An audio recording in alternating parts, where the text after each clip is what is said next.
Most men live small lives, not because they lack talent, but because they cannot believe in themselves beyond reason. They fear being called delusional. Yet history shows us it is the so-called madmen who bend the world to their will.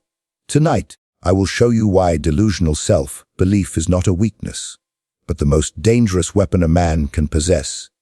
Delusion as a weapon. Delusion is commonly spoken of as weakness.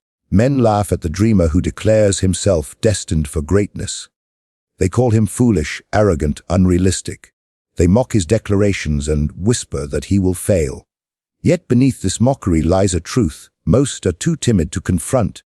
What the masses call delusion is often the very spark from which power is forged. A man who believes in himself beyond reason terrifies the world. Why? Because reason is a cage built of limitations, past failures, and the expectations of the mediocre. Reason whispers, be careful, be realistic, stay within your boundaries. But boundaries are chains, and those who respect them live and die as slaves to circumstance. Delusion, however, breaks those chains. It is a force that ignores the calculations of probability and imposes will where none should exist. Consider the soldier on the battlefield.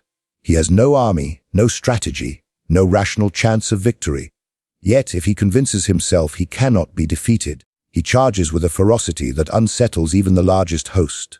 The rational man, calculating his odds, retreats. The delusional man presses forward, and by sheer audacity he may snatch victory where defeat was certain. His irrational belief transforms into a weapon sharper than any blade because it inspires fear, confusion, and sometimes even admiration. Delusion as a weapon functions in two domains, within the mind of the man himself and within the perception of those who witness him. For the man, delusion provides fuel where reason would drain him. The rational mind hesitates. The delusional mind never pauses. Rationality waits for proof. Delusion creates proof by acting first. This absence of hesitation alone is enough to grant the delusional man an advantage. Action, taken boldly, often crushes hesitation before it even becomes resistance. But the greater power lies in perception. Men are not ruled by truth, they are ruled by appearances. If one declares himself a king with sufficient conviction, many will kneel before they ever see a crown upon his head. Why?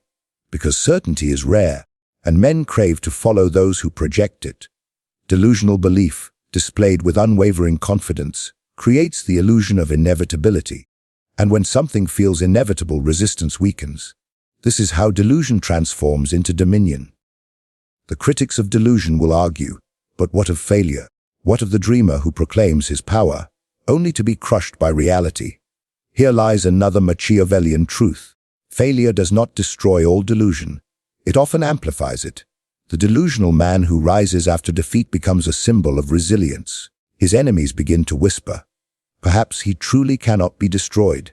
Every return strengthens his myth. Rational men, beaten once, often surrender.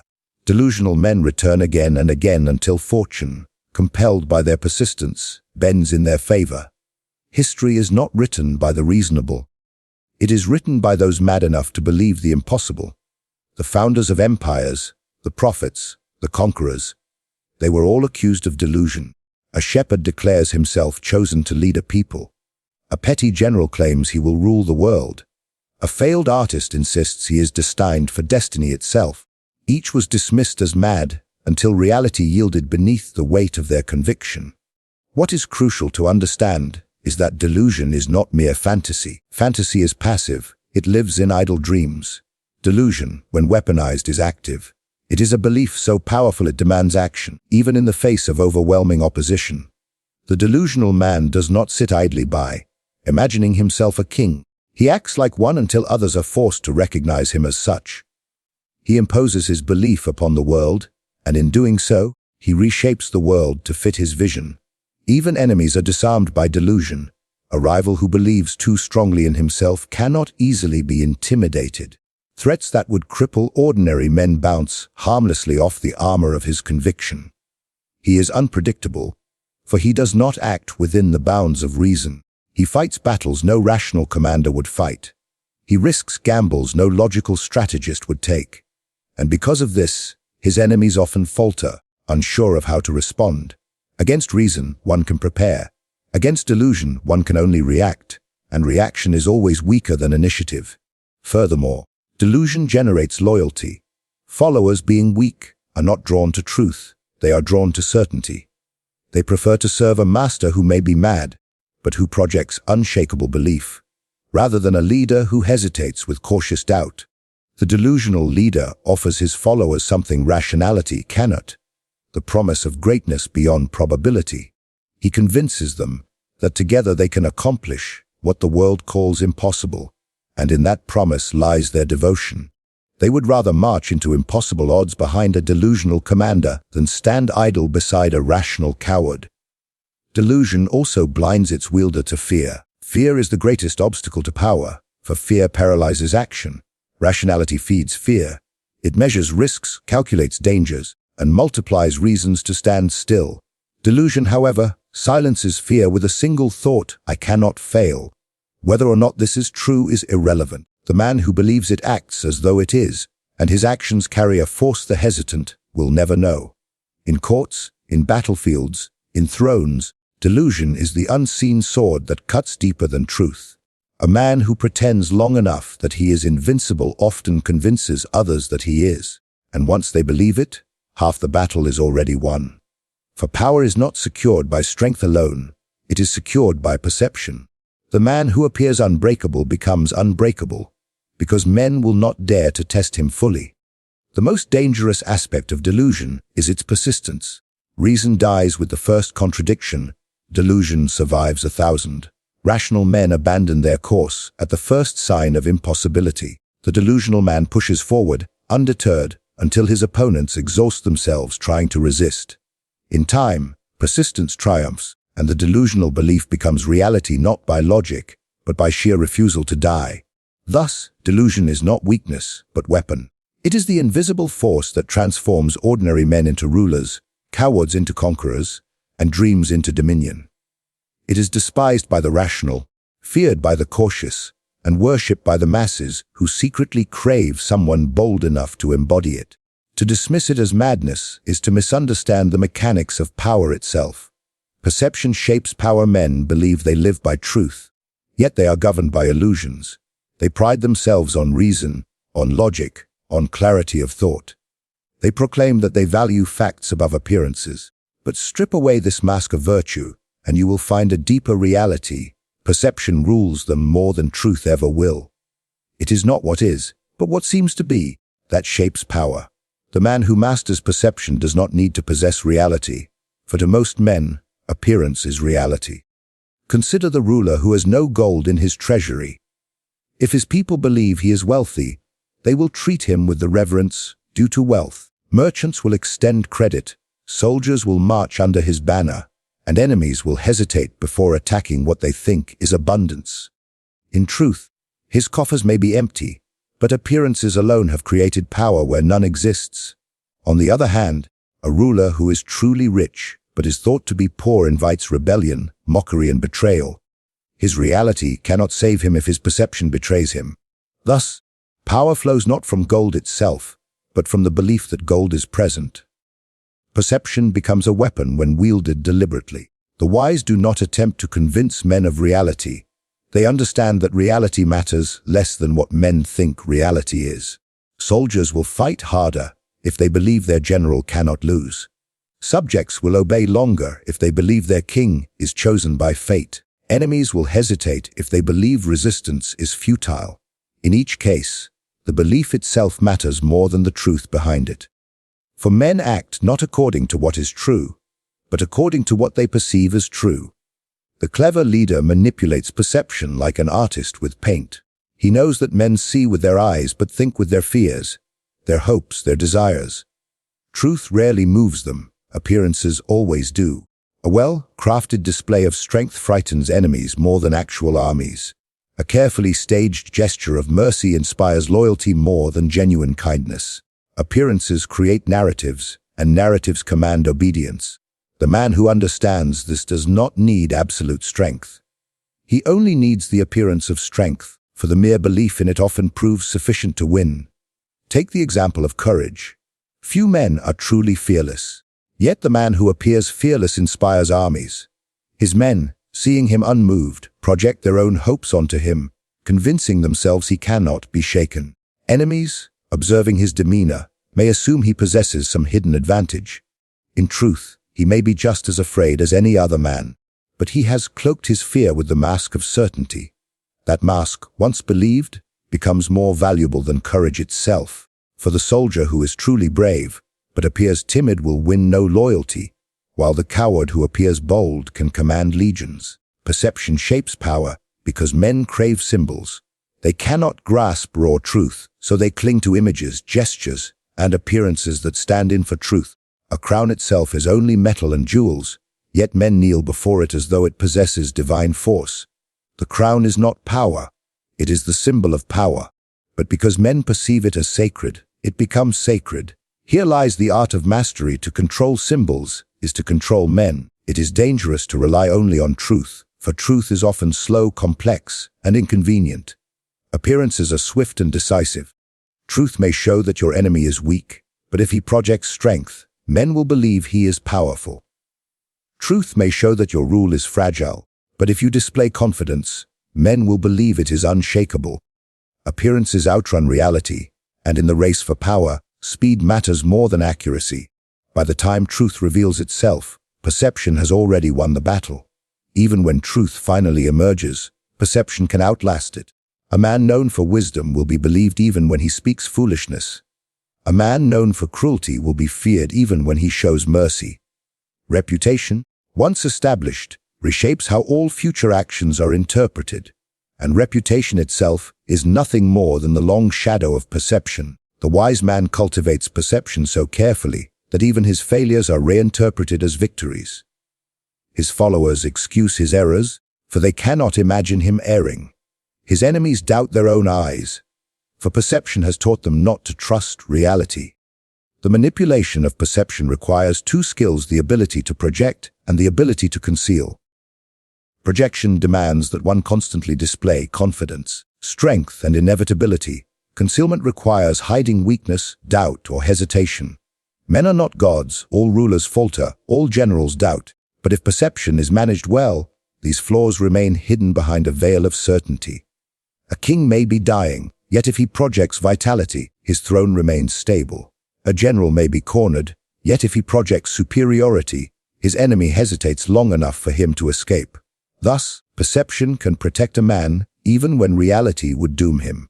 Perception also grants the power of shaping others. When a leader convinces his followers that they are part of something greater, they will endure hardships, suffer wounds, even embrace death. The belief, not the reality, drives them. A nation may be starving, yet if convinced it is destined for greatness, it will endure suffering with pride. A soldier may know his chances of survival are slim, yet if convinced his cause is eternal, he will march willingly into battle. In this way, perception transforms weakness into strength, suffering into glory, and death into sacrifice. Enemies, too, are ruled by perception. To terrify an opponent, it is not necessary to be invincible. It is enough to appear invincible. Many battles are won before swords clash, for perception alone convinces one side that victory is impossible. The greatest generals knew this. They spread rumors of their strength, staged displays of power, and exaggerated their numbers. Their enemies, believing the illusions, broke themselves without ever testing reality. A single rumor can do what 10,000 soldiers cannot, if it poisons the mind of the enemy with despair. Perception is not merely a shield or a weapon. It is the very foundation of authority. Power without perception is fragile, for men will not recognize it, and what is not recognized might as well not exist. A ruler who commands armies but is seen as weak will soon be betrayed. A general who wins battles but appears uncertain will lose his men's loyalty. Authority depends less on what is possessed and more on what is believed to be possessed. To control perception is to control legitimacy, and legitimacy is what transforms power from temporary to enduring. The wise understand that perception must be constantly cultivated. It cannot be left to chance, for enemies will always seek to undermine it. Lies, rumors, and whispers are weapons as sharp as daggers, for they corrode perception from within. A ruler must therefore be vigilant, crushing false perceptions that weaken him and reinforcing those that strengthen him. He must anticipate how every action, every gesture, every silence will be perceived, for each perception contributes to the edifice of his power. Thus, perception shapes power more profoundly than truth ever could. For truth dwells in the realm of what is, while perception rules the realm of what men act upon, and men act not on what they know, but on what they believe. Fortune favors the audacious. Fortune is a mistress who does not reward the timid. She belongs to those who dare, to those who seize, to those who act without hesitation. Men of caution wait for certainty, calculating every risk, weighing every outcome, and in their hesitation, they lose the moment. By the time they have prepared, the bold have already taken what was at stake. Fortune admires audacity, for audacity demonstrates mastery over fear, and in a world ruled by uncertainty, mastery over fear is mastery over men. The timid man believes that by caution he secures his safety. He imagines that hesitation protects him from loss. Yet in truth, hesitation itself is the greatest loss, for opportunities vanish like smoke, never to return. The audacious man, on the other hand, acts while others deliberate. He strikes when the ground is uncertain. He moves when others are paralyzed by doubt. Fortune often bends to him, not because his action is always correct, but because his action alone prevents paralysis. Inaction guarantees nothing. Audacity at least creates the possibility of gain. Audacity has a quality that caution cannot match. It reshapes reality itself. When a man dares what others would never attempt, he forces events to unfold in ways that calculation could never predict. Audacity interrupts patterns, disorients enemies, and creates new possibilities. It injects chaos into order, and in chaos, the bold can carve dominion, while the cautious wait for clarity that never comes. In this sense, fortune is not simply luck, it is the daughter of bold action. Those who act with audacity summon fortune into existence, where otherwise there would have been only stagnation. The power of audacity is not confined to great battles or thrones. It is present in every act of domination, from the court to the market, from the council chamber to the street. The merchant who dares to expand when all others retreat captures markets before his rivals. The general who dares to attack when the enemy believes him weak seizes victory from confusion. The ruler who dares to break convention while others cling to tradition becomes the master of destiny. In each case, the common thread is the same. Fortune opens her gates to those who push through them, not to those who stand waiting at their threshold. Audacity commands respect even when it fails.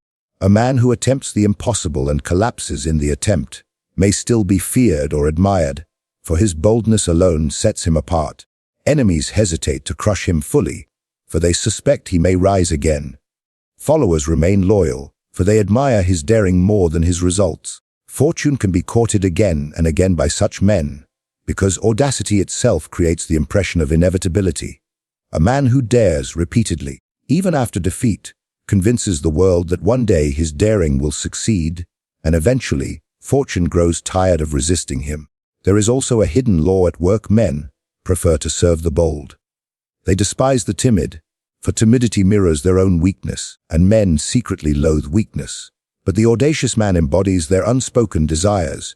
He acts where they cannot. He risks where they fear. In his audacity, they see an escape from their own chains. Thus, they grant him loyalty, authority, and even devotion. Fortune rewards him not only with events but with men who willingly place their fate in his hands, because his boldness convinces them he can carry the weight of their hopes. Audacity also exploits the psychology of the enemy. An opponent who sees you daring to attempt the impossible begins to question his own strength. He wonders what secret advantage you possess, what hidden power allows you to act so recklessly. Doubt corrodes his confidence faster than any sword. He begins to imagine weaknesses in his own position that may not exist, and by the time he moves to confirm them, audacity has already overwhelmed him. Even when boldness is irrational, it can appear as though it springs from hidden truth, and perception of hidden truth is as destructive as truth itself. Men often say that fortune is blind, but in truth she is drawn to the sight of audacity. She does not favor those who wait to be chosen. She favors those who seize her by force. A cautious man may dream of fortune, but he will die dreaming. The bold man takes fortune as his consort, even when others warn him it is madness to do so. Fortune, like any mistress, grows tired of the hesitant suitor who lingers at her door. She gives herself to the man who dares to knock it down. Yet audacity must not be confused with recklessness. Recklessness is blind action, driven by desperation or ignorance. Audacity is deliberate defiance of fear, executed with confidence, whether the foundation is strong or weak. The reckless man destroys himself without purpose. The audacious man risks destruction, but always in pursuit of dominion. Fortune distinguishes between the two, for she rewards the man who seeks to command her, not the fool who merely stumbles into her path. Audacity thrives in times of uncertainty. When the world is stable, caution preserves, but when the world is in flux, only boldness can win. Crises, wars, revolutions. These are the moments when fortune abandons the cautious and embraces the daring. The man who strikes boldly in chaos secures advantages that will endure long after order returns. History proves again and again that it is the audacious who rise in times of upheaval. For when others hide, the bold take the stage, and fortune herself cannot resist being swept along with them. Even the gods of men were shaped by audacity. Prophets dared to declare themselves the voice of heaven. Conquerors dared to proclaim themselves destined to rule the earth. Innovators dared to defy the wisdom of centuries. Each was condemned at first as delusional, arrogant, dangerous. Yet fortune, ever loyal to audacity, raised them above the cautious multitudes. Their visions, however improbable, became the new reality, because they acted with boldness when others hesitated. Audacity also bends morality to its service. Men forgive much to the bold. Crimes committed with hesitation are despised, but crimes committed with audacity are excused, even admired. The thief who steals timidly is scorned. The conqueror who takes entire nations is immortalized. Fortune herself prefers the grandeur of audacity to the mediocrity of caution. She overlooks the sins of the bold because their deeds shake the world. And the world respects those who shake it, not those who creep quietly through it. A ruler who wishes to maintain power must cultivate audacity as a constant companion. He must act not as a man who waits for perfect circumstances, but as one who creates them by force of will. He must strike when others pause, advance when others retreat, and dare when others tremble. Fortune is drawn irresistibly to such men, for their audacity makes them stand above the masses. Where timidity blends into obscurity, boldness rises into legend. In the end, fortune belongs not to those who wait for her favor, but to those who seize it with audacious hands.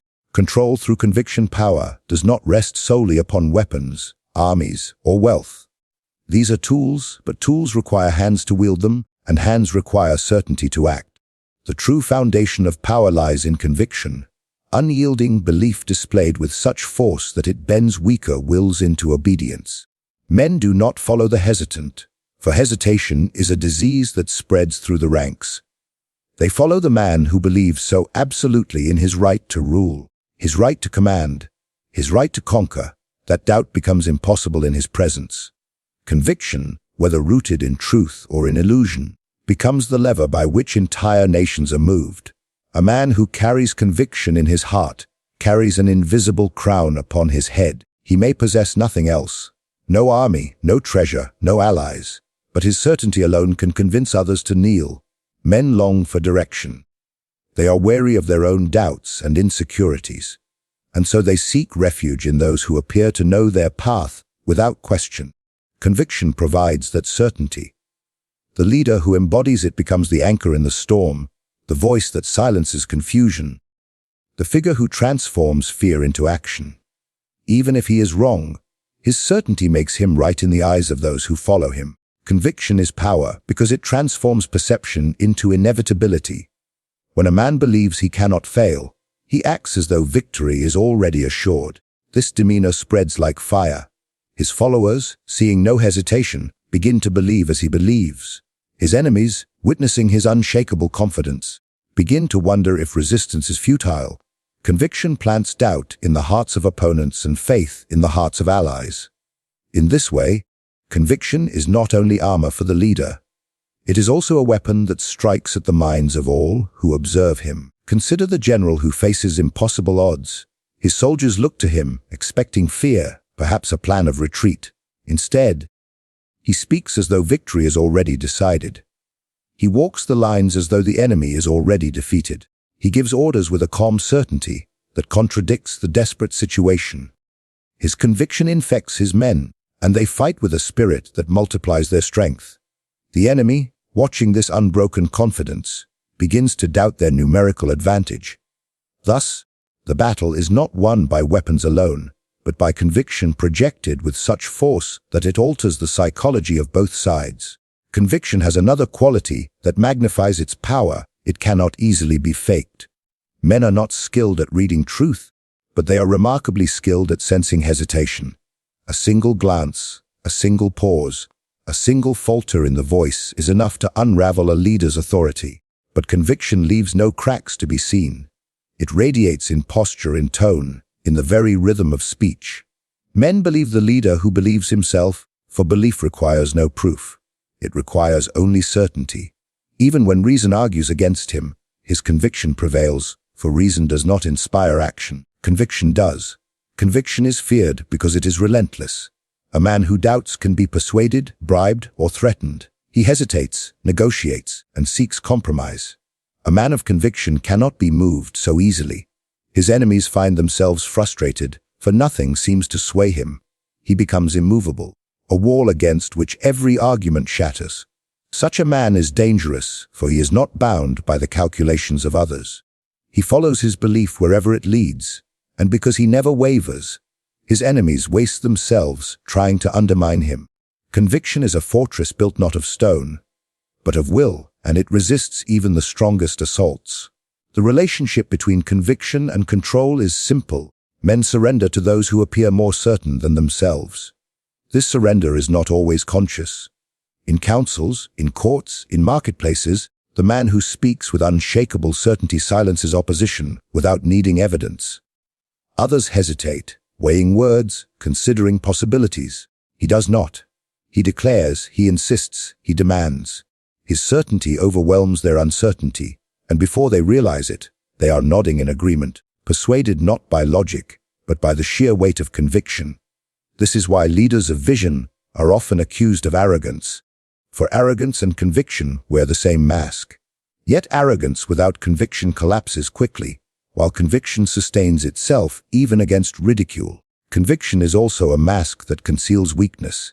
A ruler may be plagued by doubt in private, may see dangers closing in from all directions. But if he wears the mask of conviction in public, those dangers diminish. His enemies sense no weakness to exploit. His allies detect no hesitation to betray, and his subjects perceive only strength. Thus, conviction is not merely an inner force, it is a performance, carefully maintained to project dominance, even when the truth beneath it trembles. The wise ruler never allows his doubts to be seen, for once conviction cracks in the eyes of others, control slips away. History shows countless examples of men whose conviction alone elevated them above their station. They had no rightful claim, no wealth, no armies at the beginning, but they believed so fiercely in their destiny that others came to believe it too. A crown placed upon the head of a hesitant man falls quickly, for no one respects a ruler who does not seem convinced of his own authority. A crown seized by a man of conviction, however illegitimate his claim, becomes secure, for men accept as rightful that which is defended with unshakable certainty. Legitimacy itself is a creation of conviction, not of law. Conviction also commands loyalty beyond reason. Followers will forgive mistakes, overlook defeats, and excuse cruelty if they believe their leader's conviction is unwavering. They prefer the man who leads them into danger with certainty to the man who hesitates in safety. For men despise hesitation more than they despise failure. Conviction gives them the illusion of purpose, and purpose is worth more than comfort. A leader who supplies conviction gives his followers meaning, and in exchange they give him obedience. Conviction shapes not only those who follow but also the man himself. When one believes beyond doubt, he no longer fears opposition. Fear dissipates, replaced by a calm defiance that confuses enemies. This inner transformation grants him endurance others cannot match. Where others tire under the weight of uncertainty, He continues, carried forward by belief alone. Fortune, as has been said, favors the audacious, but audacity itself is often born from conviction. One cannot dare greatly without first believing firmly. Thus conviction and audacity are twin forces that together dominate fortune and bend it to their will. To understand the mechanics of control through conviction, one must grasp that men are not governed by truth, but by the appearance of certainty. They follow not the wisest, but the most confident. They bow not to the just, but to the unyielding. They grant authority not to those who hesitate, but to those who stride forward as if destiny were already theirs. Conviction becomes the currency by which obedience is purchased, and in a world where obedience is the foundation of power, this currency outweighs gold, blood, and law alike. The cost of doubt is the silent assassin of power. It does not strike with swords, nor does it announce itself with open rebellion. Instead, it whispers in the mind, corrodes conviction, and spreads like a plague through followers and subjects alike. The man who doubts himself may still possess armies, wealth, and opportunity, but all of these are weakened by his hesitation. Doubt delays action, and delay is the ally of those who wish to see him fall. While he questions, others act. While he deliberates, others seize. Thus, doubt becomes more dangerous than any enemy, for it makes a man destroy his own authority before his rivals even touch him. The cost of doubt is most visible in moments of decision. Every ruler, general, or leader faces moments when the choice must be made swiftly and decisively. In such moments, hesitation is fatal. Followers look to the leader not for perfect judgment, but for certainty. They can endure mistakes, but they cannot endure indecision. When the leader doubts, his hesitation spreads downward. Soldiers falter, advisors argue, subjects grow restless. Authority evaporates not because the decision was wrong, but because it was delayed. Men will forgive bold errors before they forgive timid hesitation, for error still carries the dignity of action, while hesitation carries only the shame of weakness. Doubt robs a man of presence. The confident man commands rooms without effort, for his words are delivered with the weight of conviction. The doubtful man undermines himself with every pause, every gesture of uncertainty. His enemies detect weakness instantly, like wolves sensing the hesitation of prey. His allies, once loyal, begin to wonder if they should place their faith elsewhere. Even his own thoughts turn against him, for doubt multiplies within the mind, turning small questions into vast uncertainties. A man plagued by doubt does not simply struggle to act. He begins to distrust even the actions he takes, undoing himself from within. Power is an illusion sustained by confidence. When doubt enters, the illusion cracks. Once followers see hesitation, they begin to question the very legitimacy of their ruler. They whisper, "If he does not trust himself, why should we trust him?" These whispers grow into disobedience, and disobedience grows into rebellion. Thus, doubt not only weakens the leader, it empowers his enemies. Rivals seize upon his hesitation, portraying it as incompetence and rallying others against him. In this way, a single moment of doubt can undo years of authority. For men do not need truth to abandon their leaders. They need only the appearance of weakness. The cost of doubt extends beyond the individual. It poisons entire systems. In war, a commander who hesitates at the crucial moment can doom thousands of soldiers. In governance, a ruler who wavers between policies creates confusion that destabilizes nations. In courts, a judge who appears uncertain undermines the very foundation of law. Doubt at the top filters downward, multiplying at each level until it paralyzes the entire structure of power. Thus, one man's hesitation can bring ruin to empires. Doubt is especially costly because it invites manipulation. A confident man cannot easily be swayed, for his certainty resists persuasion. But the doubtful man listens too long, weighs too much, and entertains too many opinions. Advisors sense his weakness and begin to press their own agendas. Rivals exploit his hesitation, pushing him into choices that serve their interests rather than his. Even subordinates test his authority, emboldened by his uncertainty. In this way, doubt does not remain private. It becomes visible in the shifting balance of power, until the leader himself is no longer the master of events, but their servant. The cost of doubt is magnified in times of crisis. When the world is stable, hesitation may be hidden, for events move slowly and decisions can be delayed.